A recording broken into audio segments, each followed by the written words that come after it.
പിതാവിൻ്റെയും പുത്രൻ്റെയും പരിശുദ്ധാത്മാവിൻ്റെയും നാമത്തിൽ ആമേൻ. ഈശോ മിശിഹായിക്ക് സ്തുതിയായിരിക്കട്ടെ. യേശുവിൽ സ്നേഹം നിറഞ്ഞ സഹോദരങ്ങളെ എല്ലാവരെയും ദൈവവചന ധ്യാനത്തിലേക്ക് നമ്മുടെ കർത്താവായ യേശുക്രിസ്തുവിൻ്റെ നാമത്തിൽ സ്വാഗതം ചെയ്യുന്നു. നമ്മുടെ കർത്താവ് ഈശോ മിശിഹ എല്ലാവരെയും സ്വർഗം തുറന്ന് അനുഗ്രഹിക്കട്ടെ എന്ന് പ്രാർത്ഥിക്കുന്നു. പ്രിയ സഹോദരങ്ങളെ, നമുക്ക് കർത്താവിൻ്റെ തിരുവചനം നമ്മൾ ധ്യാനിച്ചാൽ റോമാലേഖനം 14 അധ്യായത്തിൻ്റെ 8 തിരുവചനം വായിക്കുമ്പോൾ നമുക്ക് കാണുവാൻ സാധിക്കുന്നു. ആകയാൽ ജീവിച്ചാലും മരിച്ചാലും നാം കർത്താവിനുള്ളവരാണ്. എത്രയോ മഹത്തായ ഒരു വചനമാണ്. നാം ജീവിച്ചാലും മരിച്ചാലും കർത്താവിനുള്ളവരാണ്. എന്തുകൊണ്ടാണിത് പറയാൻ കാരണം? ഇത് സഭ നമ്മളെ ഓർമ്മിപ്പിക്കുകയാണ്. മാമോദീസ എന്ന കുദാശയിലൂടെ ദൈവത്തിൻ്റെ മകനും മകളുമായി മാറ്റപ്പെട്ട നാം ഓരോരുത്തരും ജീവിക്കുന്നുവെങ്കിൽ അത് കർത്താവിന് വേണ്ടിയിട്ടാണ്, മരിക്കുന്നുവെങ്കിൽ അത് കർത്താവിന് വേണ്ടിയിട്ടാണ്. ഇനി ജീവിച്ചാലും മരിച്ചാലും നാം കർത്താവിനുള്ളവരാണ്. ഇത് നാം ഓരോരുത്തരും പറയണം, ഞാൻ കർത്താവിനുള്ളവനാണ്. എങ്ങനെയാണ് ഞാൻ കർത്താവിനുള്ളവനായി മാറുന്നത്? ദൈവം എന്നെ ദത്തെടുത്തുകൊണ്ട് ദൈവത്തിൻ്റെ മകനായി സ്വീകരിച്ചു കഴിഞ്ഞു. ഇനി ദൈവത്തിൻ്റെ എല്ലാവിധ അനുഗ്രഹങ്ങൾക്കും ഞാൻ അവകാശിയാണ്. ഞാൻ ദൈവത്തിൻ്റെ മകനായി മാറിയപ്പോൾ ആ മകന് ദൈവത്തിന് എന്തെല്ലാമുണ്ടോ അതിൻ്റെ എല്ലാം അവകാശിയാണ്. ഒരു പിതാവിന് എന്തെല്ലാമുണ്ടോ ആ പിതാവിൻ്റെ എല്ലാ സ്വത്തിനും അവകാശിയാണ് മക്കൾ.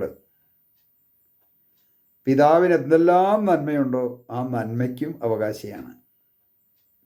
എന്നാൽ പിതാവിന് എന്തെല്ലാം തിന്മയുണ്ടോ ആ തിന്മയുടെ ഒരു ഭാഗവും ഈ പറയപ്പെട്ട മകന് ലഭിക്കും. അത് അവകാശമായിട്ട് ജീനിലൂടെ അവന് കിട്ടുന്നതാണ്. എന്നാൽ മാമോദീസ സ്വീകരിച്ച ഒരു വ്യക്തിയെ സംബന്ധിച്ചിടത്തോളം അവൻ പുതു സൃഷ്ടിയായി മാറി. ഈ ലോകത്തിൻ്റെ മക്കളുടെ മേഖലയിൽ നിന്നും ദൈവത്തിൻ്റെ മകൻ്റെ സ്ഥാനത്തേക്ക് ഉയർത്തപ്പെടുകയും അതോടൊപ്പം ദൈവത്തിൻ്റെ മകനായി മാറ്റപ്പെടുകയും ചെയ്തു. അതുകൊണ്ട് നാം ഓരോരുത്തരും പറയണം, ഞാൻ കർത്താവിനുള്ളവനാണ്. ഞാൻ കർത്താവിനുള്ളവനാണ്. കൂട്ടായ്മയാളിലാണ് പറയണം, ഞാൻ കർത്താവിനുള്ളവരാണ്. ജീവിച്ചാലും മരിച്ചാലും, ഇന്ന് ഞാൻ ജീവിക്കുന്നുണ്ടെങ്കിൽ, ഇന്ന് ഞാൻ മരിച്ചു പോയാലും ഞാൻ കർത്താവിനുള്ളവനാണ്. മരിച്ചു കഴിയുമ്പോഴും കർത്താവിനുള്ളവനാണ് എങ്കിൽ ജീവിച്ചിരിക്കുമ്പോഴും നമ്മൾ ആർക്കുള്ളവനായിരിക്കണം? കർത്താവിനുള്ളവനായിരിക്കണം. അപ്പോൾ ജീവിച്ചിരിക്കുന്ന കാലഘട്ടത്തിൽ കർത്താവിന് വേണ്ടി ജീവിക്കുക, കർത്താവിന് വേണ്ടി മരിക്കുക. ഇതാണ് ആദിമ സഭയിലുണ്ടായിരുന്ന മക്കളുടെ ജീവിതത്തിലൊക്കെ സംഭവിച്ചത്. അവർ ഈ ലോകത്തിൻ്റെതെല്ലാം വലിച്ചു വാരിക്കൂട്ടാൻ വേണ്ടിയിട്ട് പ്രാർത്ഥിച്ചോടി നടന്നവരല്ല. മക്കളെ വിദേശത്തേക്ക് അയച്ച് അവിടുന്ന് സമ്പത്ത് ഒഴിക്കുവാൻ വേണ്ടി പ്രാർത്ഥിച്ച് നടന്നവരല്ല. വലിയ വലിയ കൊട്ടാരം ഈ ഭൂമിയിൽ പണിത് ആ കൊട്ടാരത്തിൽ സുഖജീവിതം നയിച്ചുകൊണ്ട് ജീവിക്കുവാൻ വേണ്ടി ധ്യാനവും കൂടി പ്രാർത്ഥിച്ചുകൊണ്ട് നടന്നവരല്ല. പിന്നെയോ അവരെല്ലാവരും ക്രിസ്തുവിന് വേണ്ടി ജീവിച്ചു, ക്രിസ്തുവിന് വേണ്ടി മരിച്ചു, ക്രിസ്തുവിന് വേണ്ടി രക്തസാക്ഷിത്വം ചെയ്തു. അതാണ് അവരുടെ ജീവിതത്തിൽ സംഭവിച്ചത്. എന്നാൽ ഇന്ന് നാം ഓരോരുത്തരും ക്രിസ്തുവിന് വേണ്ടി ജീവിക്കുന്നുണ്ടോ?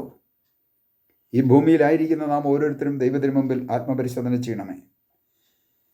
9 തിരുവചനത്തിൽ ഇങ്ങനെ പറയാണ്, എന്തെന്നാൽ മരിച്ചവരുടെയും ജീവിക്കുന്നവരുടെയും കർത്താവ് ആയിരിക്കുന്നതിന് വേണ്ടിയാണ് നാം മരിക്കുന്നത്. വളരെ വ്യക്തമായിട്ട് പഠിപ്പിക്കുകയാണ്, എന്തെന്നാൽ മരിച്ചവരുടെയും ജീവിക്കുന്നവരുടെയും കർത്താവ് ആയിരിക്കുന്നതിന് വേണ്ടിയാണ് ക്രിസ്തു മരിച്ചതും പുനർജീവിച്ചതും. യേശുക്രിസ്തുവിൻ്റെ മരണവും യേശുക്രിസ്തുവിൻ്റെ ഉത്ഥാനവും മരിച്ചവരുടെയും ജീവിക്കുന്നവരുടെയും കർത്താവായിരിക്കുന്നതിന് വേണ്ടിയിട്ടാണ്.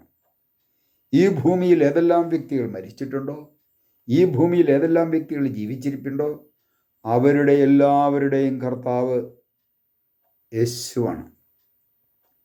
യേശു മനുഷ്യൻ്റെ നമ്മുടെ പാപങ്ങൾ സ്വന്തം ശരീരത്തിലേറ്റെടുത്തുകൊണ്ട് കുരിശിലേറി യേശു ക്രിസ്തുവിൻ്റെ കുരിശുമരണത്തിൻ്റെ യോഗ്യതയാൽ അവിടുത്തെ ഉദ്ധാനത്തിൻ്റെ യോഗ്യതയാൽ നാം എല്ലാവരും ആ ശരീരത്തിലേക്ക് ചേർന്ന് നിന്നുകൊണ്ട് ഉദ്ധാനം ചെയ്ത് ക്രിസ്തുവിനോടുകൂടി ആയിരിക്കുവാനായിട്ടുള്ള കൃപ ലഭിച്ചു നമുക്ക്. ഇതാണ് നമ്മൾ വിശ്വസിക്കേണ്ടത്. ഇവിടെ കർത്താവിൻ്റെ വചനം പറയുകയാണ്, എന്തെന്നാൽ മരിച്ചവരുടെയും ജീവിച്ചവരുടെയും കർത്താവ് ആയിരിക്കുന്നതിന് വേണ്ടിയാണ് ക്രിസ്തു മരിച്ചതും പുനർജീവിച്ചതും. ഈ വിശ്വാസം നമ്മുടെ ജീവിതത്തിൽ ഉണ്ടാകണം.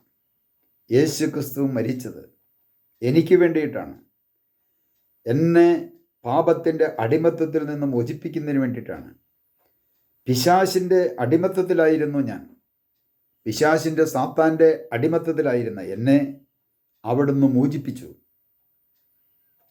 യേശുക്രിസ്തുവിൻ്റെ കുരിശ് മരണത്തിൻ്റെ യോഗ്യതയാൽ, അവിടുത്തെ ഉത്ഥാനത്തിൻ്റെ യോഗ്യതയാൽ, അവിടുന്ന് സ്ഥാപിച്ച കൂദാശകളുടെ യോഗ്യതയാൽ എനിക്ക് വീണ്ടും ജീവിക്കുവാനും ആ ക്രിസ്തുവിൽ വിശ്വസിച്ചുകൊണ്ട് ആ ക്രിസ്തുവിനോടൊപ്പം മരിക്കുവാനുമായിട്ടുള്ള കൃപയാണ് ദൈവമായ കർത്താവ് തൻ്റെ മക്കൾക്ക് നൽകിയത്. ഇത് ഞാൻ വിശ്വസിക്കണം.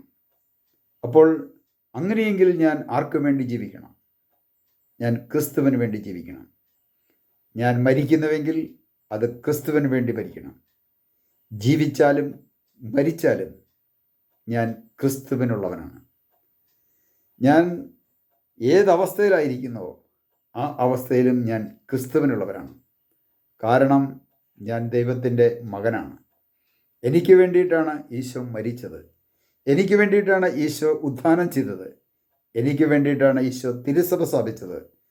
എന്നെ പാപത്തിൻ്റെ ബന്ധനത്തിൽ നിന്നും പിശാചിൻ്റെ അടിമത്തത്തിൽ നിന്നും മോചനം നൽകുവാൻ വേണ്ടി ഈശോ കൂദാശകൾ സ്ഥാപിച്ചു.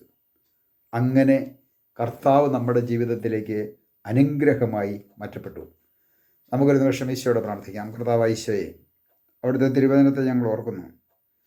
കർത്താവേ, ഞങ്ങൾ ജീവിച്ചാലും മരിച്ചാലും അങ്ങയ്ക്ക് വേണ്ടിയാണെന്നും ജീവിക്കുന്നുവെങ്കിൽ അത് കർത്താവിന് വേണ്ടി ജീവിക്കണമെന്നും മരിക്കുന്നുവെങ്കിൽ കർത്താവിന് വേണ്ടി മരിക്കണമെന്നുമുള്ള അവിടുത്തെ ഈ സന്ദേശം ഞങ്ങൾ സ്വീകരിക്കുന്നു. കർത്താവെ, എന്നും അങ്ങയോടുകൂടി ആയിരിക്കുവാൻ കൂദാശകളിലൂടെ അവിടുന്ന് ഞങ്ങളെ ദത്തെടുത്ത് അങ്ങയുടെ മക്കളാക്കി സ്വീകരിച്ച അങ്ങയുടെ അനന്തമായ സ്നേഹത്തെ ഓർത്ത് നന്ദി പറയുന്നു. പിതാവിൻ്റെയും പുത്രൻ്റെയും പരിശുദ്ധാത്മാവിൻ്റെയും നാമത്തിൽ ആമേൻ.